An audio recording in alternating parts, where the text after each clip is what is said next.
dinheiro do futebol, vamos querer saber quanto é que vale a bola a rolar. Como se investe, porque se investe, onde se cresce, porque o futebol é uma economia de milhões e não apenas 11 jogadores a correr atrás de uma bola. Neste terceiro episódio recebemos José Pedro Pereira da Costa, CFO do Futebol Clube do Porto, Chief Financial Officer. Um homem que foi desafiado por André Vilas-Boas para assumir a pasta das contas portistas.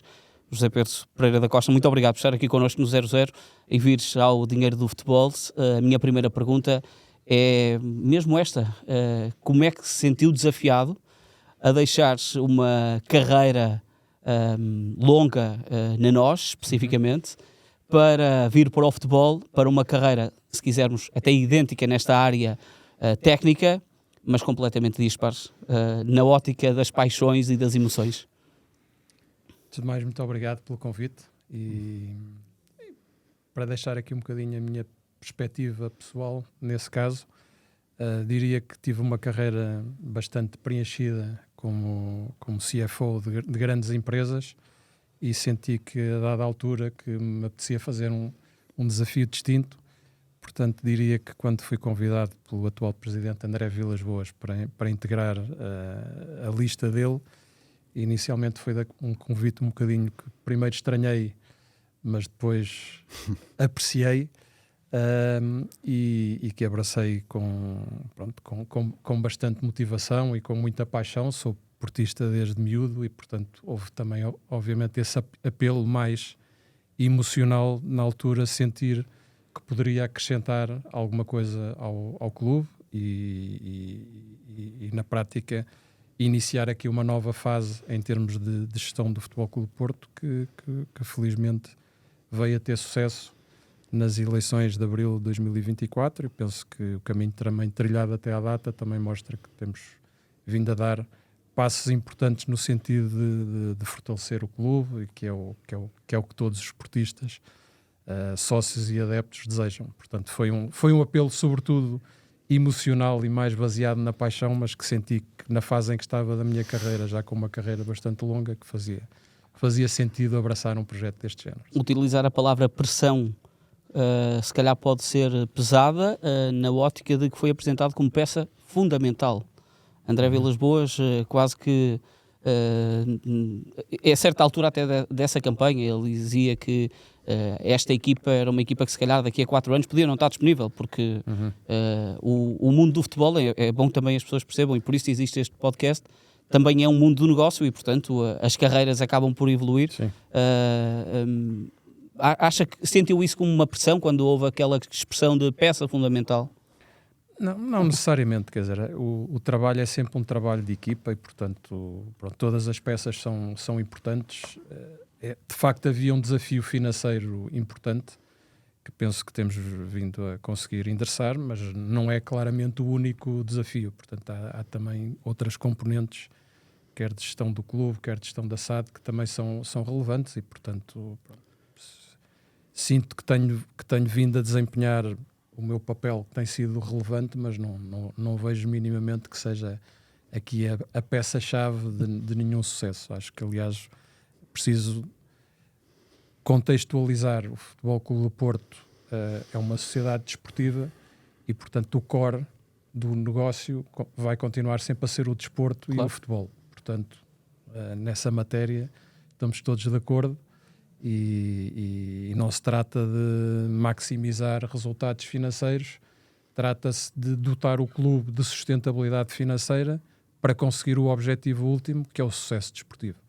Portanto, nesta questão de binómio sucesso desportivo e / sucesso financeiro, pelo menos na minha perspectiva, e penso que é assim que devemos ver, primeiro sucesso desportivo, obviamente sustentado por finanças sãs e finanças sólidas, mas não é esse o objetivo final de uma sociedade desportiva, num clube que continua a ser um clube de sócios e, portanto, não se trata de uma... Sei que vamos abordar esse tópico um bocadinho mais à frente, mas não se trata propriamente de um negócio com investidores que querem retirar dividendos.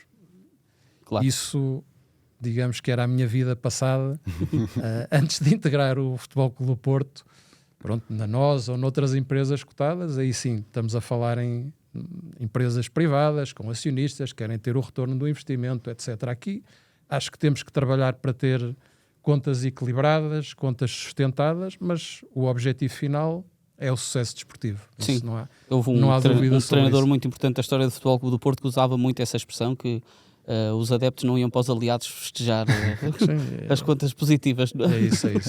Sim, se calhar mas também sem termos as contas equilibradas, Obviamente. depois entramos aqui num ciclo vicioso. Claro. Estão muito interligadas.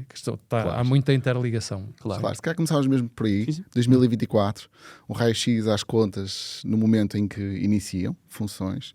Estamos a falar de uma altura em que tinha uma dívida líquida à volta dos 250 milhões de euros, máximo histórico, quer dizer, chegou a estar perto dos 260, capitais próprios negativos superiores a 10 milhões, custos financeiros bastante elevados.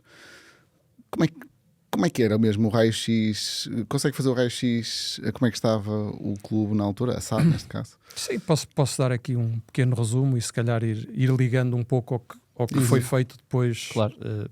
Pós alteração e nova gestão e nova administração.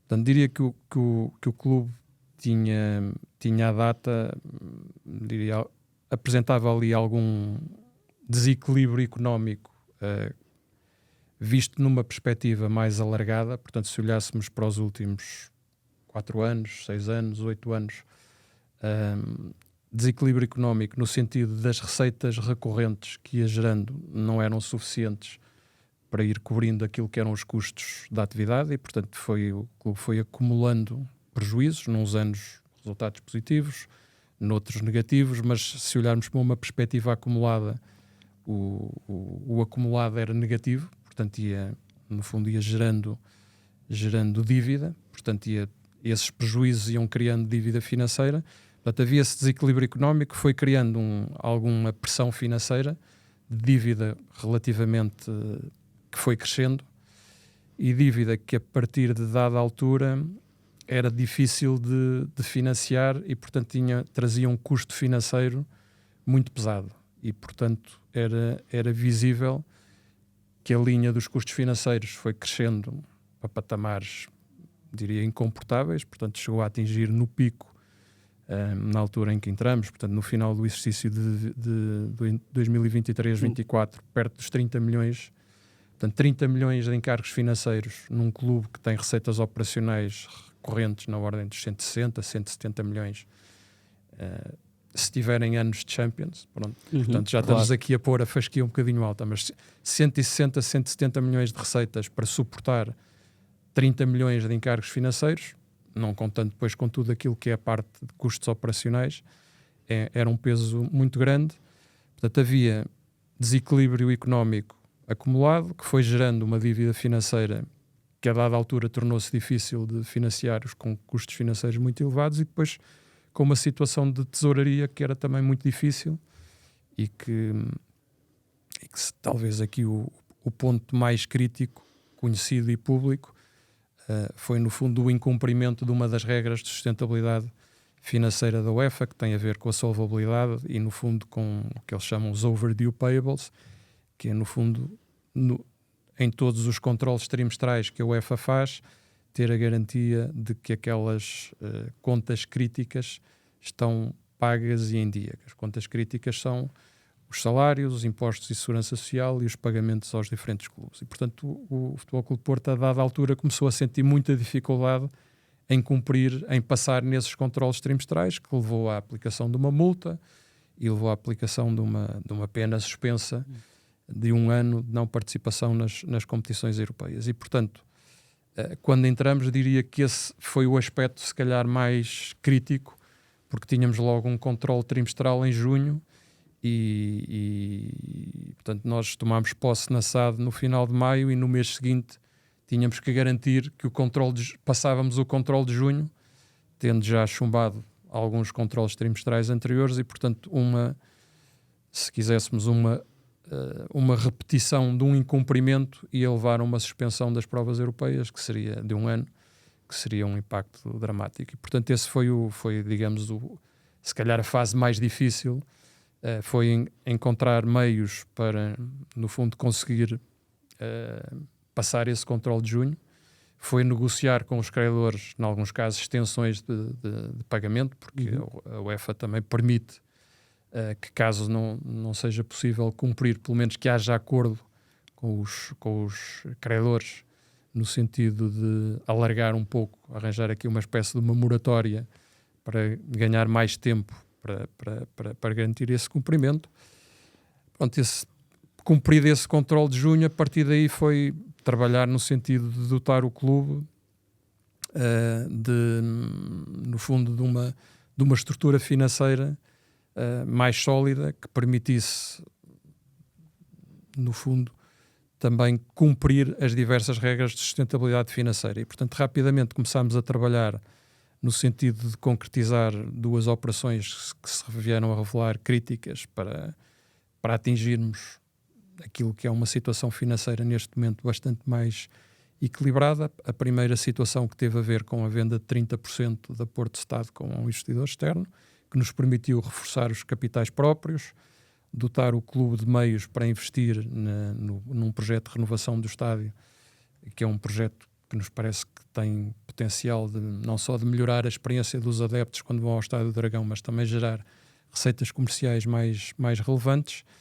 E, por outro lado, trabalhar também com base no mesmo veículo da mesma Porto Estado, na operação da Dragon Notes, que se veio a concretizar já em outubro, novembro de 2024, onde conseguimos captar cerca de 115 milhões a uma taxa bastante competitiva de 5,62%, que nos permitiu alongar muito a maturidade da dívida. Portanto, isto foi uma operação a 25 anos, deixou de nos pôr aqui a pressão imediata de refinanciamento de curto prazo, com custos financeiros bastante mais comportados, que nos permitiu, no fundo, reestruturarmos a nossa dívida, passarmos de uma dívida com maturidade muito curta para uma dívida com maturidade mais longa, e passarmos de uma dívida com custo financeiro muito pesado. Portanto, nós tínhamos algumas linhas contratadas a mais de 10% no período mais crítico, desde logo a operação de refinanciamento ou de antecipação dos direitos televisivos, uma operação que foi contraída em condições muito precárias e, portanto, em condições muito onerosas, e outras linhas de montante mais reduzido, 10, 15 milhões, mas também contratadas a custos muito, muito elevados. E, portanto, estes 115 milhões da Dragon Notes foi, no fundo, a operação que nos permitiu tirar a cabeça debaixo d'água, em termos financeiros, passarmos a operar como um clube normal, passarmos a cumprir estes controles trimestrais e passarmos a ter aqui uma situação financeira bastante mais estabilizada. Foi uma operação que foi inovadora na altura. Portanto, em termos de ecossistema europeu, tinha havido uma operação similar feita pelo Real Madrid, e a nossa terá sido a segunda, pronto, já depois posteriormente copiada por um dos nossos rivais. Como é que conseguiram convencer, no fundo? Aqui estamos a falar de quem, no fundo, tinha feito esses empréstimos ou essa renegociação. Como é que conseguiram convencer, no fundo, havendo este aperto tão grande? Quando diz convencer os investidores? Os investidores, sim. Sim, no fundo, acho que foi por um lado, uma questão... questão... a marca do clube? Acho que houve claramente...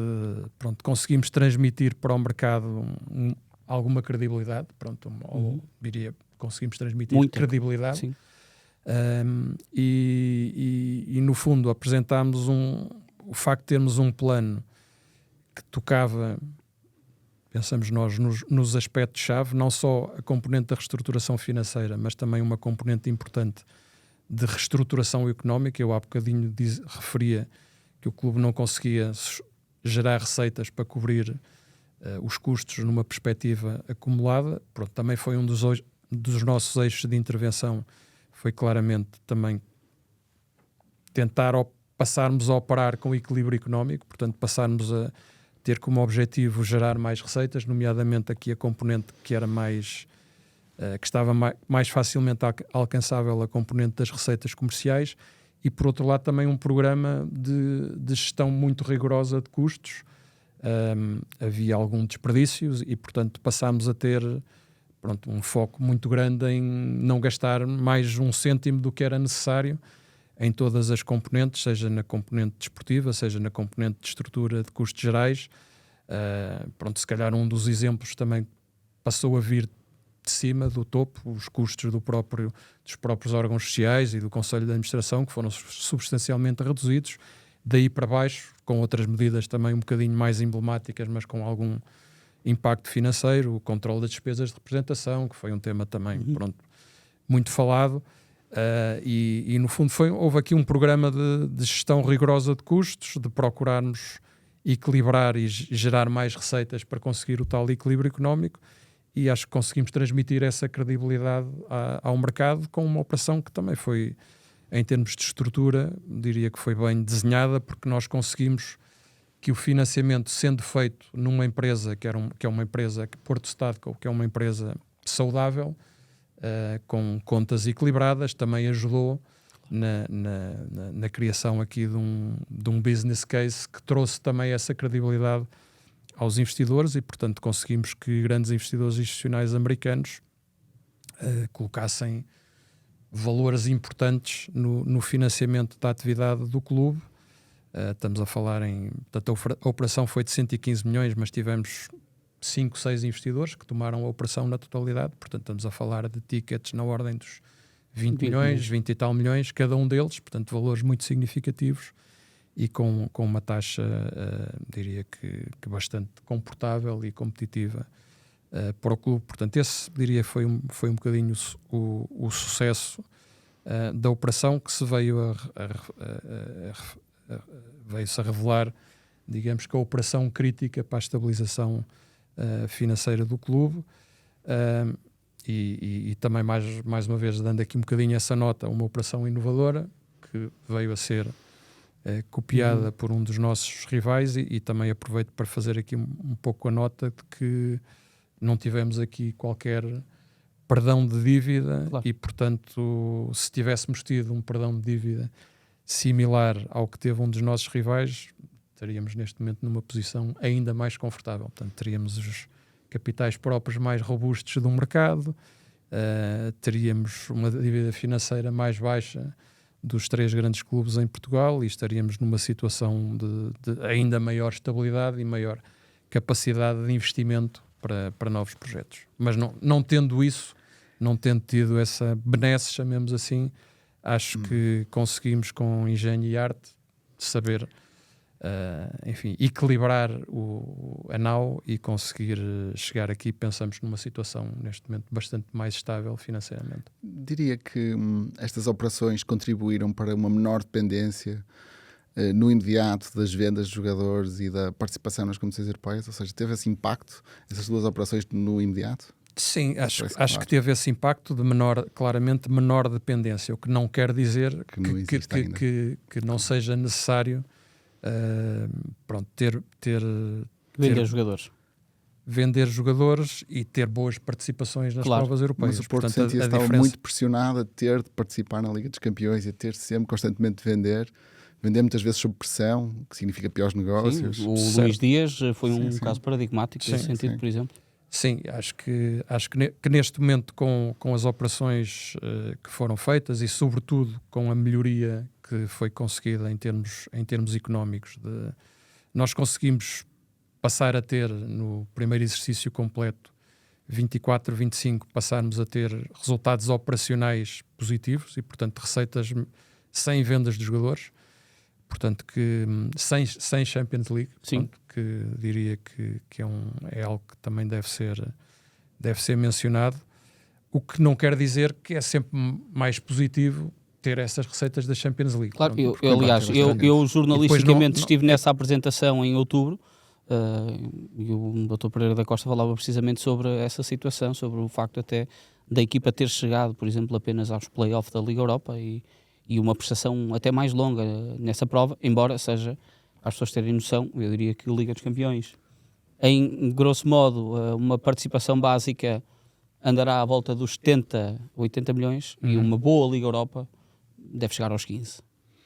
Sim, uma boa Liga Europa, um bocadinho acima dos 15, nos 20 e poucos, mas 20 e poucos versus 70, Sim. 60 e muitos 70, estamos a falar de uma diferença de 50 milhões, que é uma diferença muito, muito importante. Mais uma vez, para receitas totais de 160, 170, 50 milhões, estamos a falar de um terço. Pronto, portanto, são números muito significativos que logicamente depois permitem outro tipo de atuação em termos de mercado. Portanto, eu diria que o sonho de um administrador financeiro era não depender da Champions League e não depender de vendas de jogadores. Infelizmente... Não é possível? É muito difícil. Pronto, com as receitas que temos de não participação de provas UEFA, portanto, com as receitas comerciais que temos. Há 3 grandes pilares em termos de receitas de uma SAD. Chamemos os direitos televisivos, provas UEFA e receitas comerciais, se quisermos, portanto, onde se incluem aqui as bilhéticas, os corporate hospitalities, a publicidade, os merchandising, etc. Portanto, só com Liga Europa e com as receitas comerciais do mercado português, diria que é muito difícil. E sem vendas de jogadores é muito difícil equilibrar o barco, porque depois é preciso não esquecer que abaixo destes resultados operacionais há que pagar as amortizações dos passos de jogadores e há que pagar encargos financeiros, mesmo que não sendo 30 milhões, que sejam 15 ou 20, portanto, se conseguíssemos reduzir os custos financeiros para metade, 15 milhões ainda são 15 milhões, portanto 15 milhões ainda têm que ser financiados de alguma forma e, portanto, aí a parte de receitas com transações de passos de jogadores é sempre uma parte relativamente importante e pronto, e que a nível dos clubes portugueses acaba por ser quase mais uma linha de negócio. Portanto, quando falamos aqui nos 3 pilares, há aqui depois um quarto pilar que são, no fundo, o chamado player trading, em que se olharmos para os últimos 10 anos e se olharmos para os diversos mercados, enquanto que há mercados que são compradores líquidos, há mercados que são vendedores líquidos, onde se inclui o português, o holandês, o belga. Portanto, são mercados que tipicamente as receitas superam sempre aquilo que é gasto em passos de jogadores e, portanto, é uma linha que vai continuar a ter que gerar resultado positivo. Agora, obviamente que aqui um bocadinho o objetivo é que a dependência seja cada vez menor e penso que o trabalho que foi feito foi no sentido de exatamente ter muito menos pressão na venda. Pronto. E felizmente à data de hoje sentimos isso. Portanto, nós neste momento, com a capacidade, com o trabalho que foi feito, estamos plenamente a cumprir a 100% tudo o que são os indicadores de sustentabilidade financeira da UEFA, que são os que criam a maior pressão para negócios que não são os negócios mais interessantes, para vendas mais ou apressadas ou vendas com mais stress na negociação. E o mercado sabe isso. Que geram os piores resultados, claro. como aquele que referiu há bocadinho. Pronto, sim, e o mercado sabe isso. O mercado sabe isso. Quando alguém precisa de vender, normalmente quem vai comprá-lo mais barato. Exatamente. Isso funciona muito penso assim. que as vendas que foram feitas ao longo deste período mostram exatamente que o facto de haver menor pressão acabou por levar a melhores vendas. E, portanto, acho que é um bocadinho inquestionável, sem estar aqui a falar em casos concretos, claro. Mas se vocês apanharem as 2 ou 3 maiores vendas desta nova administração foram conseguidas em condições em que um pouco a sustentabilidade financeira permitiu alcançar esse patamar de valores e, portanto, se calhar e outras operações que não foram concluídas e que seriam também financeiramente interessantes, mas que se decidiu não vender por determinados valores porque não precisávamos desesperadamente de concretizar essas vendas. Eu queria perguntar, e virando aqui para a parte do ecossistema empresarial, como é que está organizado o Futebol Clube do Porto, até para as pessoas perceberem, porque é um clube de futebol, mas não é só um clube de futebol. Sim, portanto, diria que desde logo há aqui uma distinção entre o clube e a SAD, a Sociedade Desportiva. Portanto, o clube tem todas as modalidades, a SAD está focada essencialmente no futebol, portanto, quer no futebol profissional, quer no futebol de formação e agora também no futebol feminino. E depois dentro da SAD, o Futebol Clube do Porto ainda tinha um modelo empresarial que já diria que um pouco datado, com mais de 20 anos, com muita repartição em termos de empresas que nós também procuramos simplificar desde que iniciamos aqui o nosso percurso enquanto nova administração da SAD. E, portanto, procuramos simplificar o modelo no sentido de deixar de ver o Futebol Clube do Porto numa lógica às vezes um bocado compartimentalizada, portanto, em que havia, no fundo, administradores de umas empresas que não falavam com administradores de outras empresas e que procuravam maximizar os seus objetivos sem estar preocupados se estavam a maximizar os objetivos do todo. Portanto, em termos de modelo de governo, hoje em dia o Futebol Clube do Porto tem a SAD, tem um conselho de administração com uma comissão executiva e depois um conjunto de administradores executivos que, no fundo, definem aqui a estratégia global do grupo e que depois delegam numa comissão executiva e numa direção executiva que é única para todas as empresas. Portanto, a diferença principal relativamente ao passado é que neste momento não há administradores da empresa A, administradores da empresa B e da C que só trabalham ou para objetivos comerciais ou para objetivos de gestão do estádio. Portanto, nós procuramos, eliminando ou não as empresas, e algumas foram eliminadas, nomeadamente Porto Serviços Partilhados, que era uma empresa mais instrumental que trabalhava no sentido de prestar este tipos de serviços mais corporativos para todas as empresas do grupo, ao Porto Estádio, que se dedicava basicamente a fazer a gestão do estádio.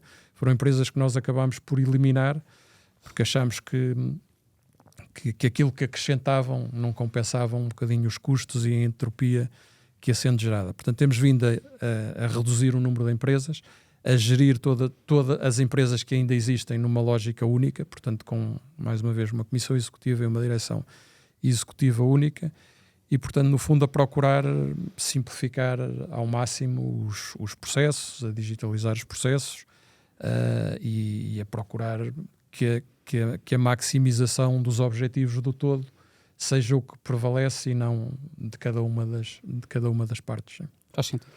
Sim, e aqui também tinha alguma curiosidade em perceber quais são as incumbências de um CFO do Porto, que trabalha tanto na área financeira como na área de negócio.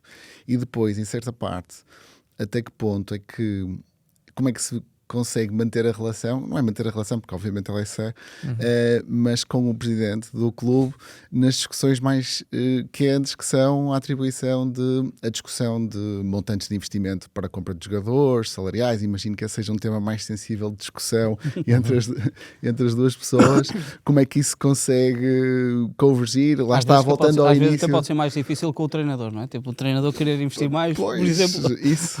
Como é que isso consegue gerir? Porque imagino que seja, lá está, voltamos à parte inicial do sucesso desportivo estar à frente do resto, portanto ser a prioridade, mas como é que se consegue encontrar esse equilíbrio numa relação de investimento, embora já existam apontamentos de redução de dívida, de aumento de valorização do plantel, portanto temos aqui alguns bons apontamentos já desde 2024, mas no fundo perceber um bocadinho isto. Não, diria que é bastante fácil, uma vez que o Futebol Clube do Porto tem neste momento um presidente que é bastante sensível às questões financeiras e, portanto, a esse nível, diria que há claramente da parte do Presidente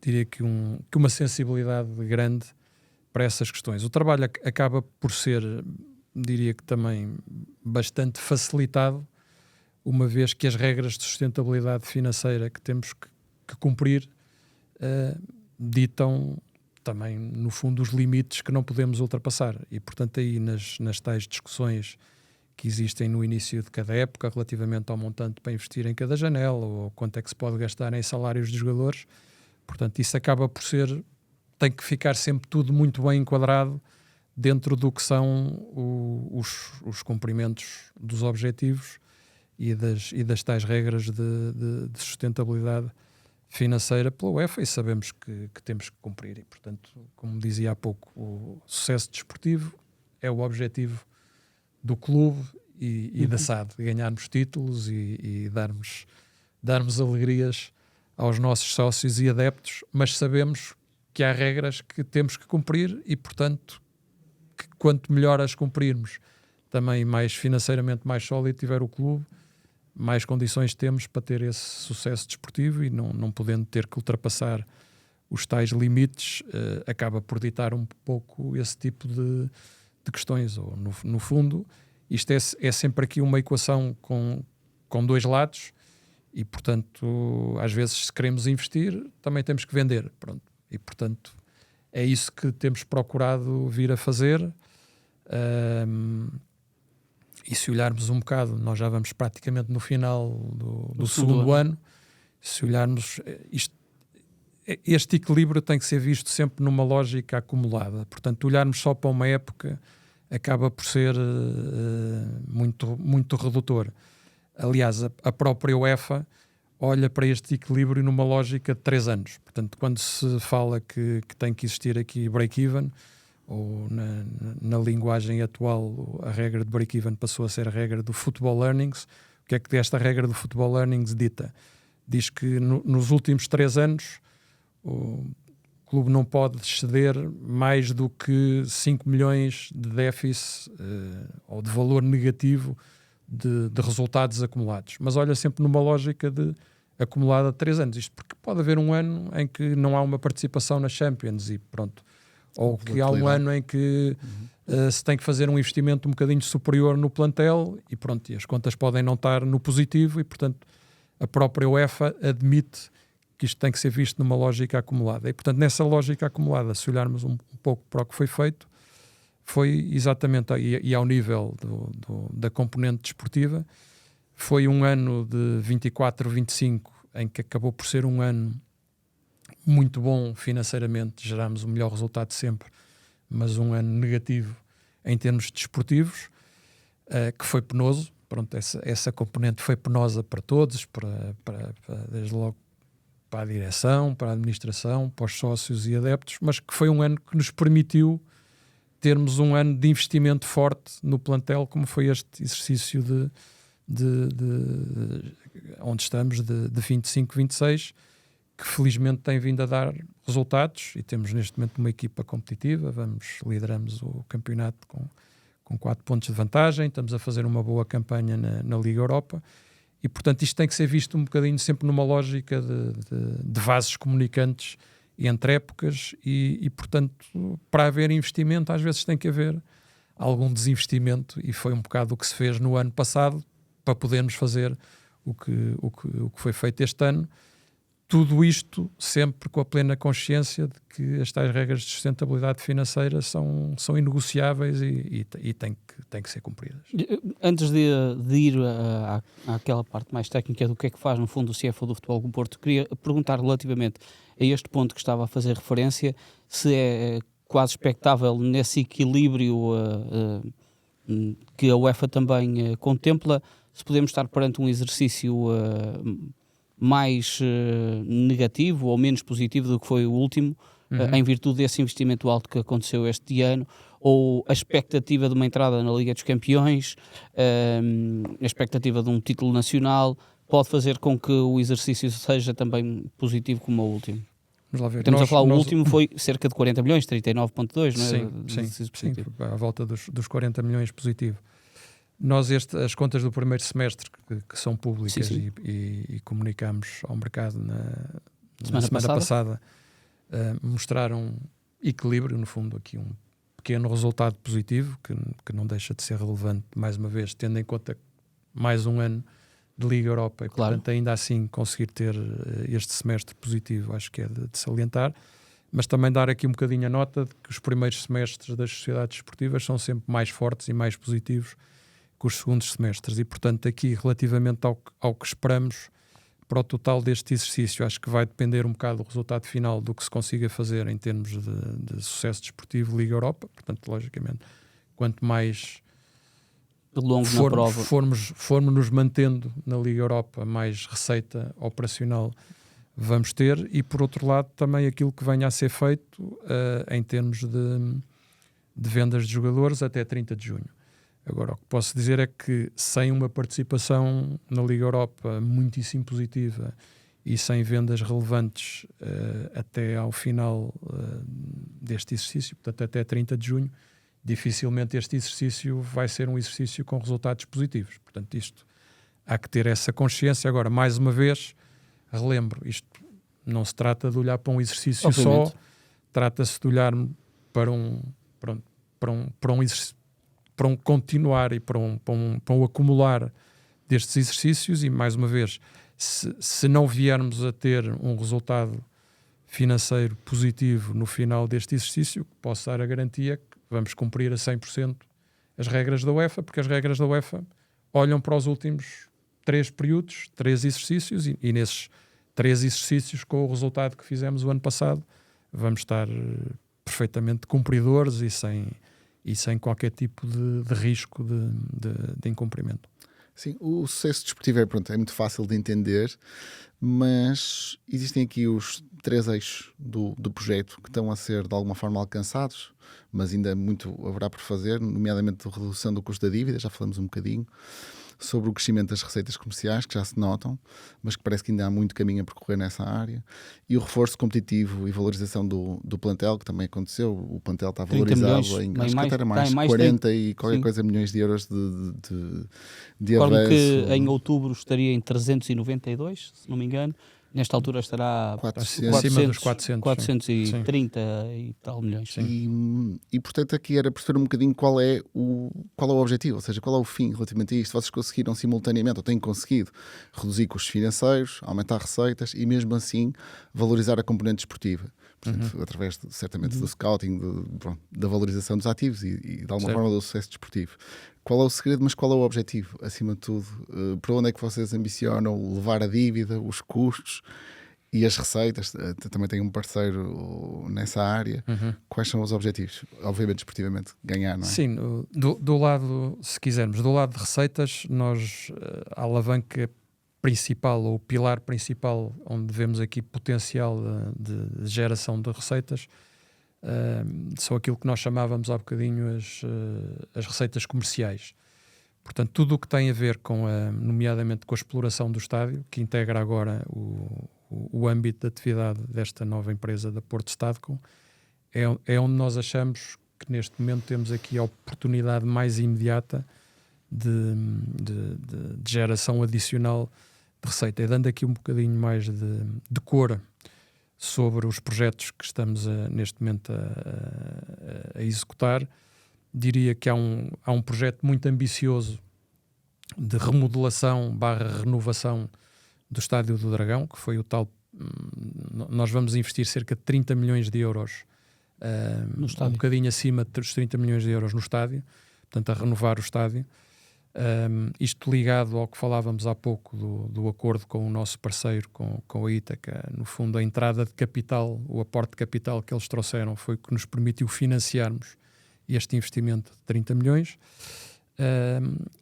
Este investimento começou no defeso passado, portanto em defeso de 2025, uma primeira fase que se centrou na remodelação de toda a área de Corporate Hospitality, dos camarotes, mas não só. Também em termos daquilo que é a experiência mais tangível para o adepto, também renovação dos bares. Investimos numa mega cozinha central que serve todo o estádio e depois com cozinhas satélite, que vai permitir uma melhoria também muito substancial daquilo que é a oferta do chamado Food and Beverage dentro do estádio, portanto passar a ter uma oferta de comida fresca com qualidade, sejam pregos, bifanas, cachorros, pronto, mas feitos no momento, na hora, é outra coisa relativamente à oferta que tínhamos no passado.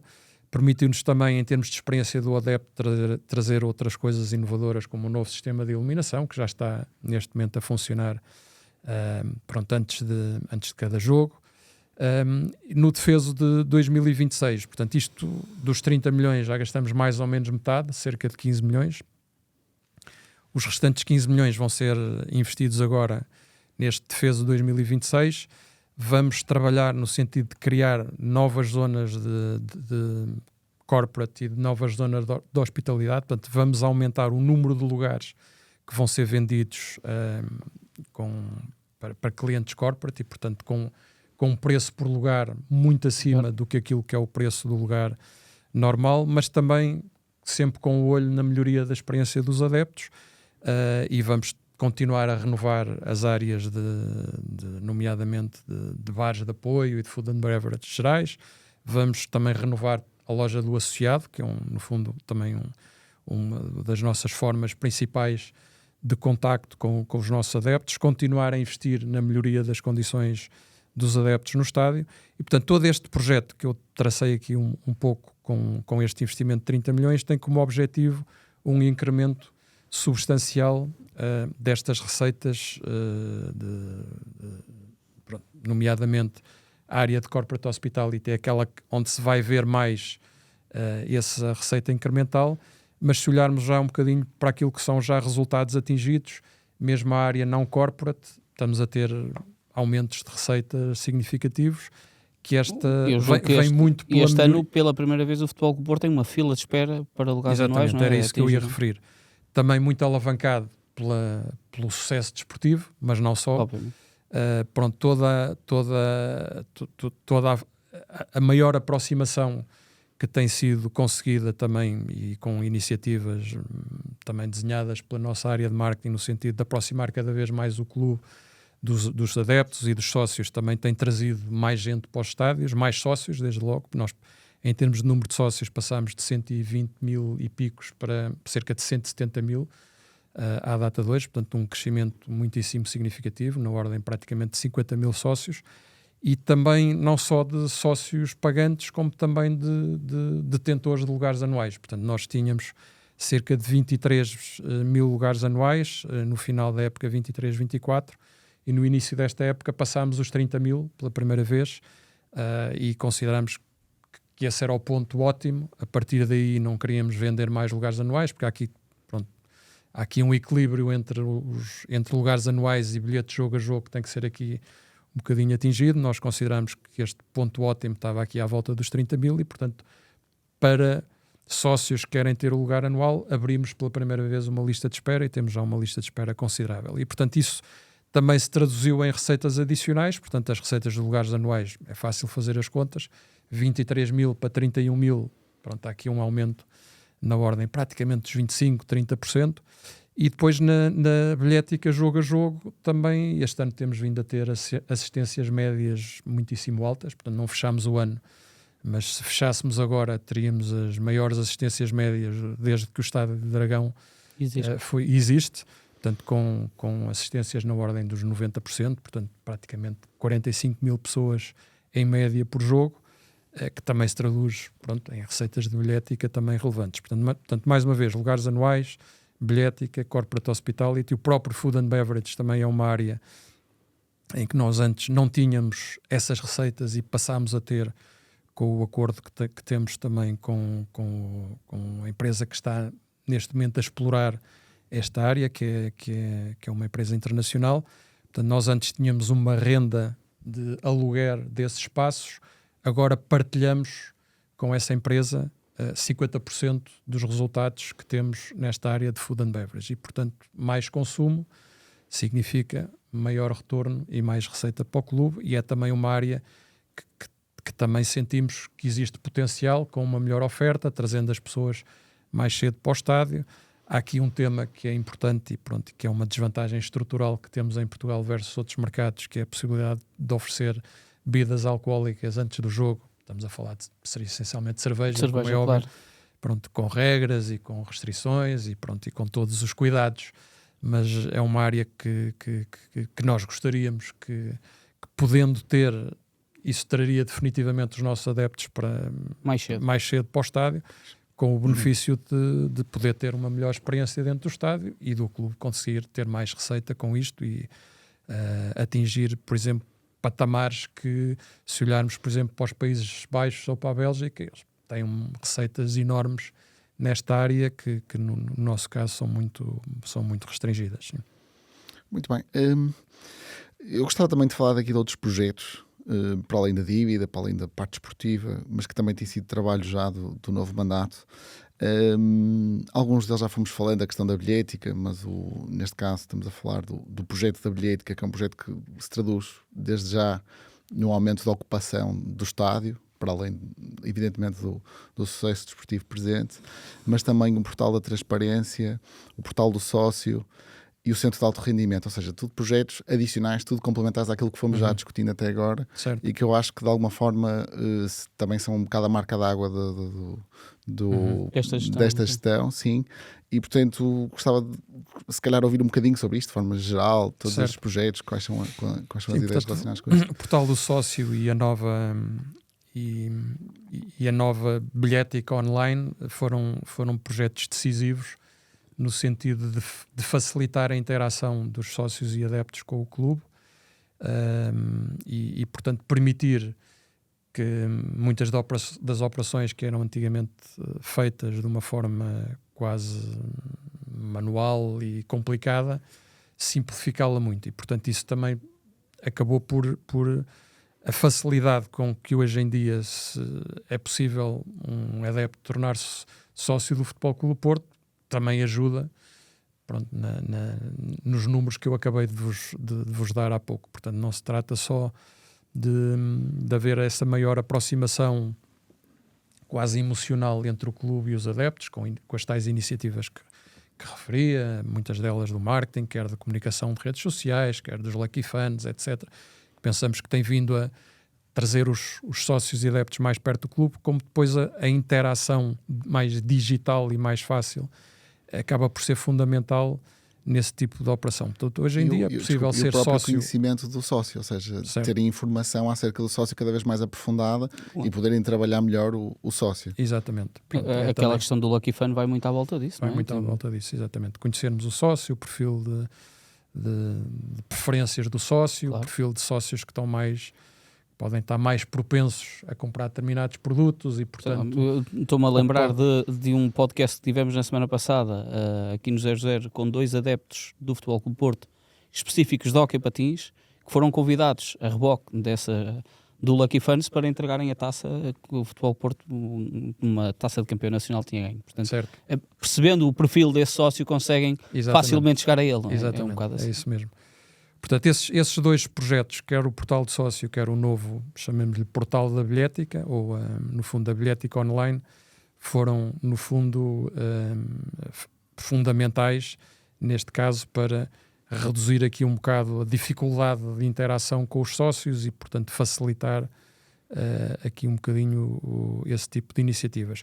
O portal da transparência insere-se aqui numa vertente distinta. Portanto, aqui houve um compromisso e um grande por parte do Presidente André Vilas-Boas e da direção também de tornar o clube mais transparente para os sócios, adeptos, investidores, financiadores, parceiros, etc. E, portanto, esse foi um compromisso grande pré-eleitoral que foi concretizado com esse portal da transparência, um projeto, diria que também inovador, que até mereceu referências elogiosas por parte da UEFA, até agora não seguido diretamente ainda por nenhum dos nossos rivais, onde basicamente aquilo que são os aspectos essenciais da atividade do clube e da SAD, nomeadamente os principais negócios, quer os negócios comerciais, quer os negócios financeiros, quer aqueles que também chamam muita atenção, os negócios com as transferências dos jogadores,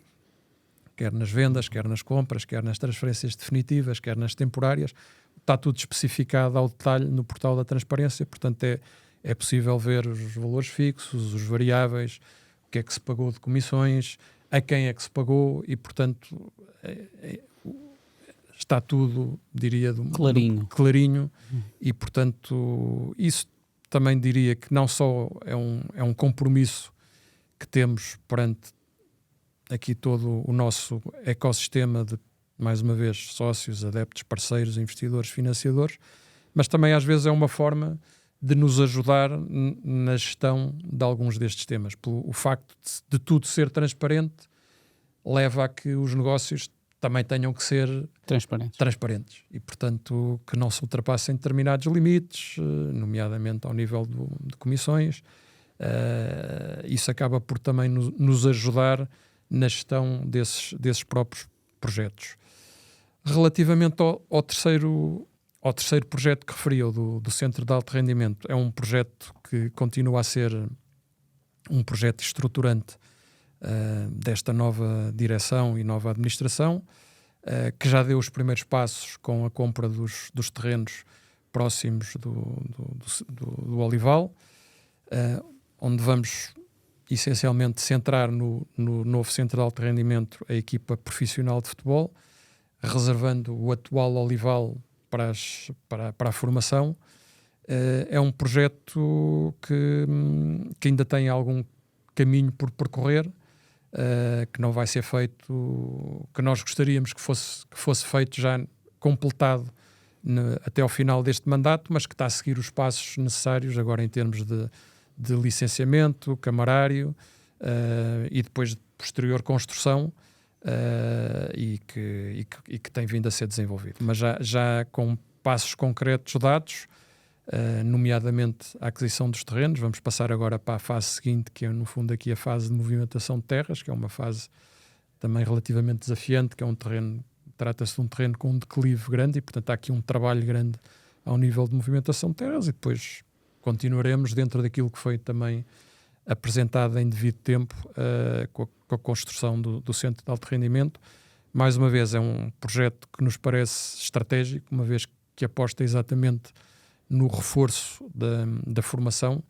Nós há bocadinho falávamos, para o equilíbrio financeiro do Massad e para a sustentabilidade financeira é muito importante a componente de transações com pares de jogadores e logicamente os jogadores da casa não só trazem o ADN Porto, como também são aqueles que acabam por ser, nessa perspectiva, os mais rentáveis. E normalmente esse valor não está refletido na contabilidade. Exatamente, não está refletido na contabilidade. Não está refletido na contabilidade. Nesta altura nós achamos que sabemos quanto é que vale um Rodrigo Mora, mas não sabemos quanto é que o mercado está na disposição a dar por um Rodrigo Mora. Certo.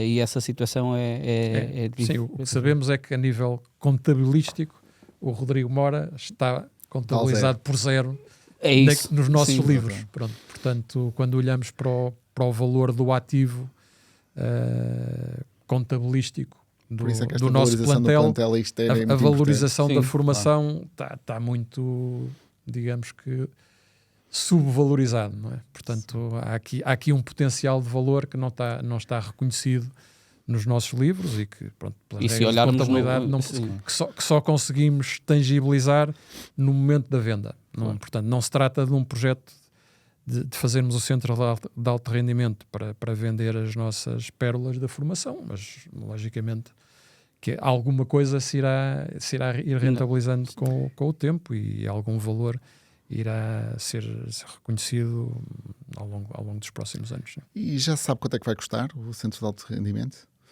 Sim, na altura os valores que temos vindo a falar, entre os 35 e 40 milhões, é mais ou menos será totalmente suportado pelo Porto?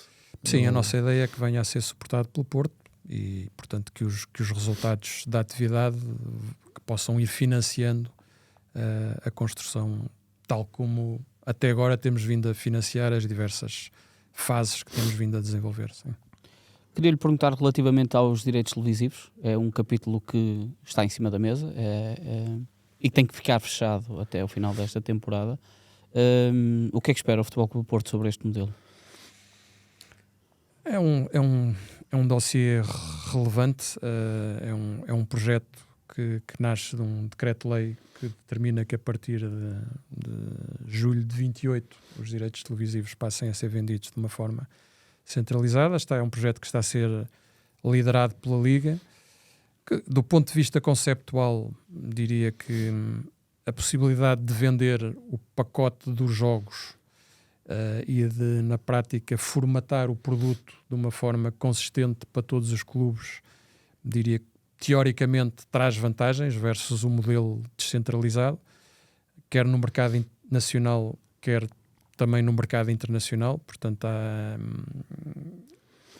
até agora nunca houve um foco na venda internacional dos direitos da Liga Portuguesa, porque a entidade que fazia essa venda dos direitos, neste caso era a Sport TV, não tinha, digamos, como objetivo principal ter, por exemplo, o máximo de penetração em todos os mercados e, portanto, e não era, digamos que se calhar uma linha de receita prioritária.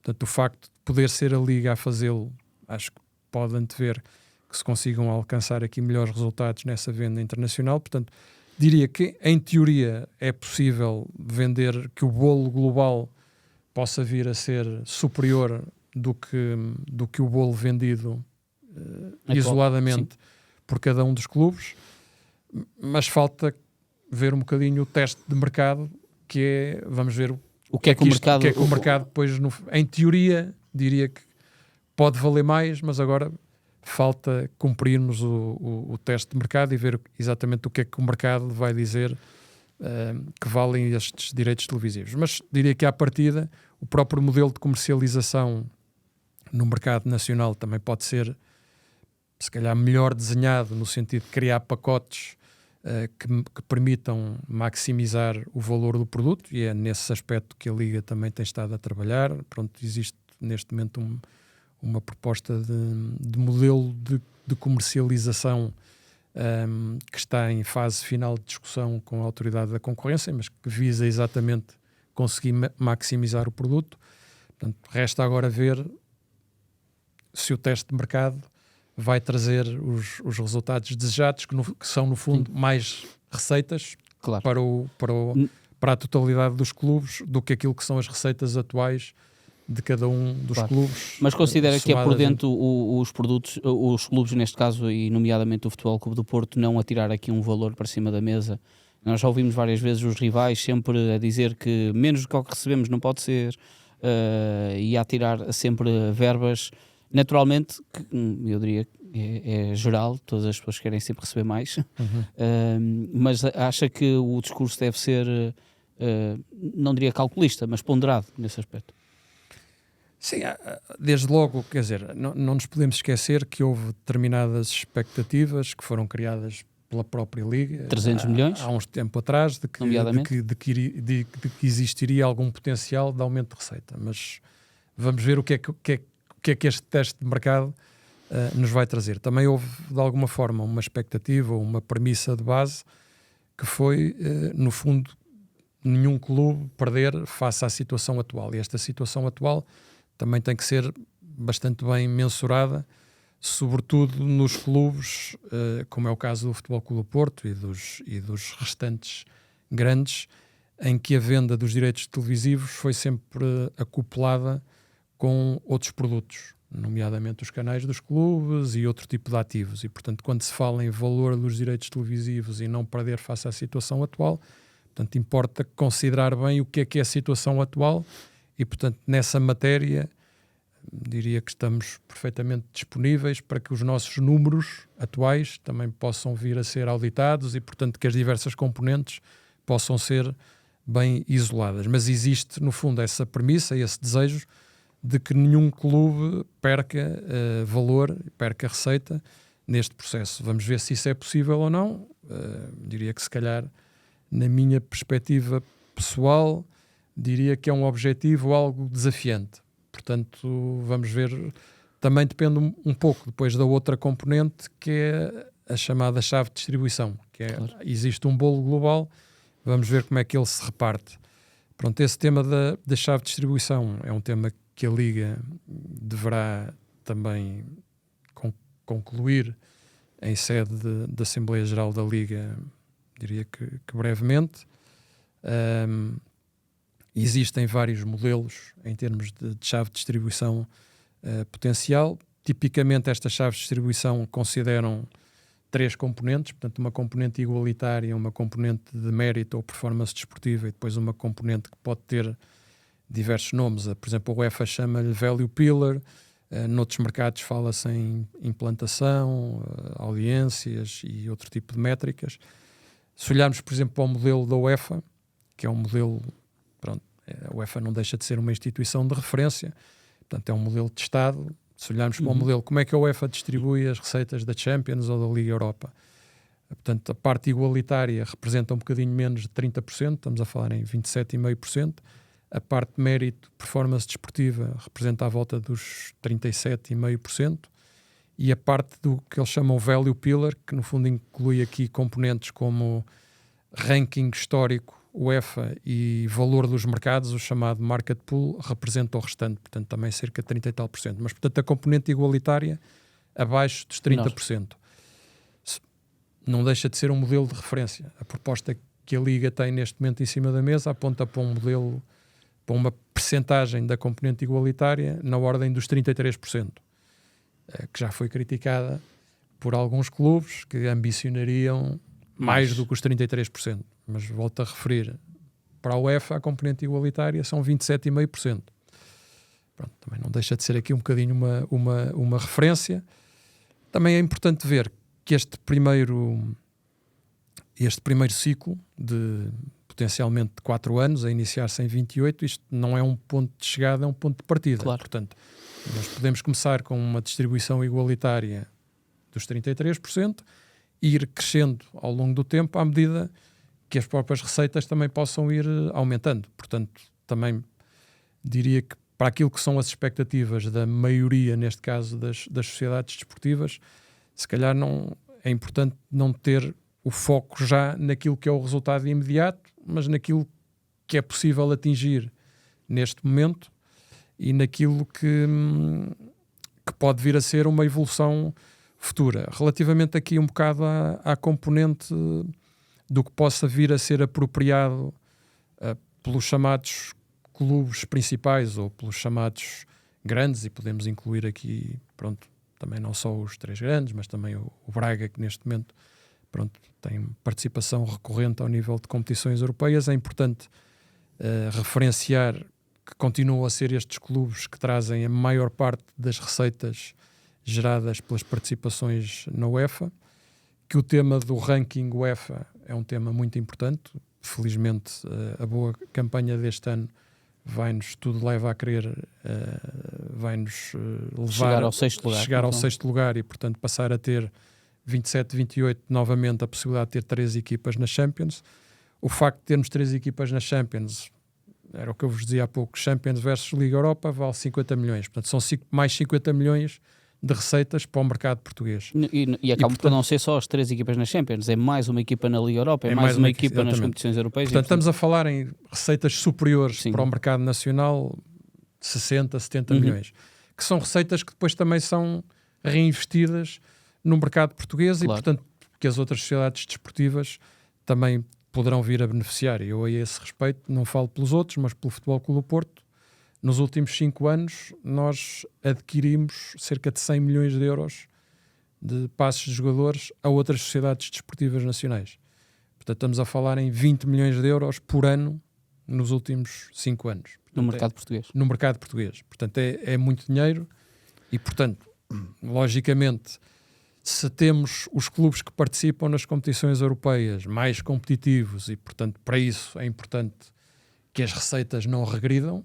Pronto, se temos esses clubes mais competitivos, com melhores participações, com mais receitas, também será natural que para todo o ecossistema que esse movimento seja positivo, já para não falar em outras possibilidades também de mitigação ou de melhor distribuição de verbas, como são as verbas de solidariedade ou das apostas internacionais, que também podem vir a ser, tendo aqui a garantia de direitos televisivos mais valorizados, podem ser melhor distribuídos por todos os clubes. Sim. Portanto, há aqui diversas fontes de receitas que concorrem todas elas para, no fundo, reduzir aqui um bocado o diferencial de receita entre os clubes que geram mais receitas e os clubes que geram menos receitas, entre os chamados grandes e os demais, que podem concorrer para atenuar um bocadinho esta diferença, que desde logo a proposta que está em cima da mesa pela Liga já vai atenuar. Portanto, o diferencial que hoje é o múltiplo entre o clube que ganha mais e o clube que ganha menos reduz-se de forma muito substancial com a proposta que está em cima da mesa em termos de chave de distribuição.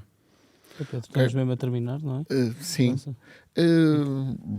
Acabou com esta frase de me responder a uma pergunta que eu tinha aqui, que era de se o Porto reconhecia a necessidade dos clubes pequenos receberem mais para poderem ser mais competitivos, porque claramente a diferença que existe atualmente entre o primeiro e o último é incomparável, não existe nenhuma diferença tão grande na Europa como no Campeonato Português de Distribuição dos Direitos Televisivos. No mês passado tivemos aqui o diretor-geral do Alverca, que disse que um clube como o Alverca, portanto, que é equivalente à maior parte dos clubes da Primeira Liga, começa com um déficit de 7 milhões de euros, que é o dobro dos seus direitos televisivos, portanto, ou seja, já começa com uma pressão brutal acerca da necessidade de vender no final da época e, portanto, a necessidade de amplificar esta, que no caso dos clubes mais pequenos é claramente a sua principal fonte de receitas, recorrente, aliás, como em todos, mas nos clubes pequenos a predominância é maior. Portanto, se o Porto reconhece esta necessidade de balancear ou de equilibrar mais a competição em Portugal, percebendo que isso vai gerar mais valor, mas ao mesmo tempo vai extrair mais pontos, é o efeito natural. Os clubes pequenos com mais dinheiro vão conseguir tirar mais pontos aos clubes grandes, faz parte do processo de valorização. E outra questão tem a ver também com a questão de se o modelo de centralização de direitos televisivos, vindo da área da comunicação, de experiência profissional, se ainda vai a tempo.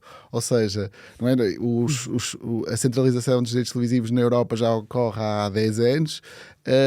Portugal vai agora e hoje a forma Liga desde o início. Pronto, e Portugal, se ainda vai a tempo, tendo em conta que o método de consumo do futebol e do entretenimento está a mudar a cada dia, e portanto se este ainda é um modelo que faz sentido a dias de hoje.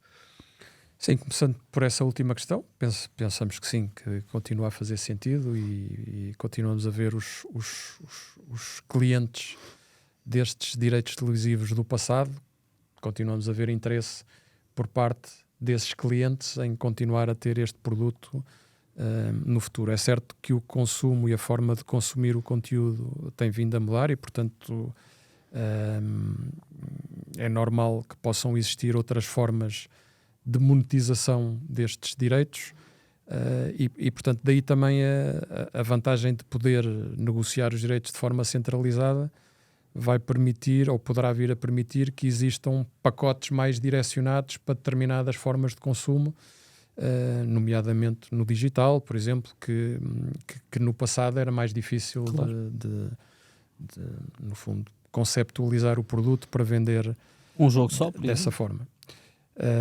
Portanto, achamos que continua a existir apetite. Todos os anos há tenders de direitos televisivos. Pronto, neste momento está a decorrer o tender para a UEFA, para as competições da UEFA. E os operadores tradicionais, assim como os novos operadores.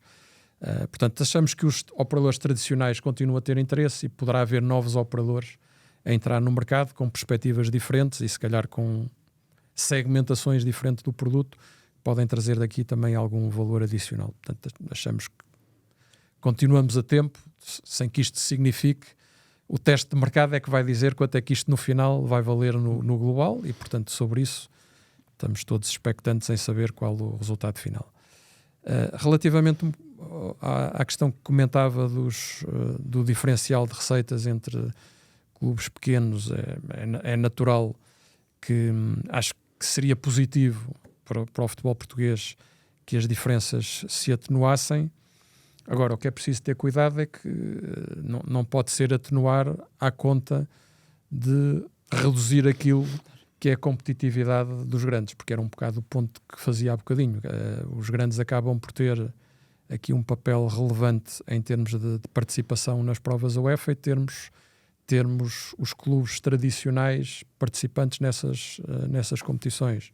Futebol Clube Porto, Benfica, Sporting, Braga, Vitória, menos competitivos, e depois há muitos fatores de desvantagem. Nós não tocámos aqui nesta conversa, mas há muitos fatores de desvantagem com que nós nos tocamos todos os dias, desde logo a diferença de dimensão entre os mercados, quer dizer, é muito difícil compararmos com as 5 principais ligas em termos de potencial de receitas comerciais, de receitas de direitos televisivos, as receitas da UEFA pela via do market pool. Esses mercados vão trazer sempre mais receitas, vão ter sempre capacidade, os clubes desses mercados vão ter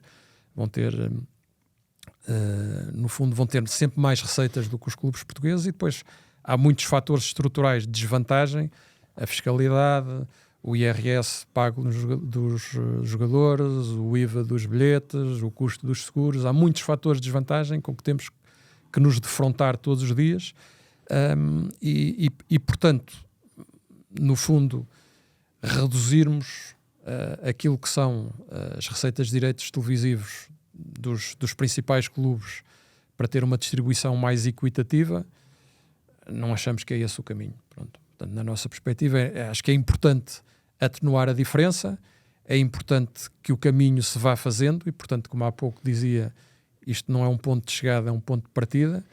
Temos que conseguir aqui um compromisso inicial que seja um compromisso possível, em que os clubes mais pequenos possam ter mais receita, mas sem que isso signifique uma perda de muito valor por parte dos grandes, e depois que à medida que o bolo vá crescendo, podermos ter aqui as diferenças mais atenuadas e pronto, e logicamente aí um campeonato mais competitivo é sempre positivo. Portanto, aí não é tanto a questão do perder pontos com os pequenos, não é isso que está em causa, porque é transversal. Sim, é transversal aos pronto, concorrentes. Isso afeta todos, não é? Claro. Portanto, se viermos a ter isso... E pode acontecer com mais dinheiro ou com menos dinheiro. Exato. Se viermos a ter isso sem perdermos receitas ou aumentando receita, será o ideal. Será aqui um bocadinho ter o campeonato mais competitivo e todos saudáveis a crescer receita, seria no fundo aqui o objetivo que todos desejaríamos. Minha última pergunta vai muito direcionada com uma que já fez também o José Pedro Paes. O que é que faz o CFO do Futebol Clube do Porto? O que é que faz o CFO do Futebol Clube do Porto? Olha,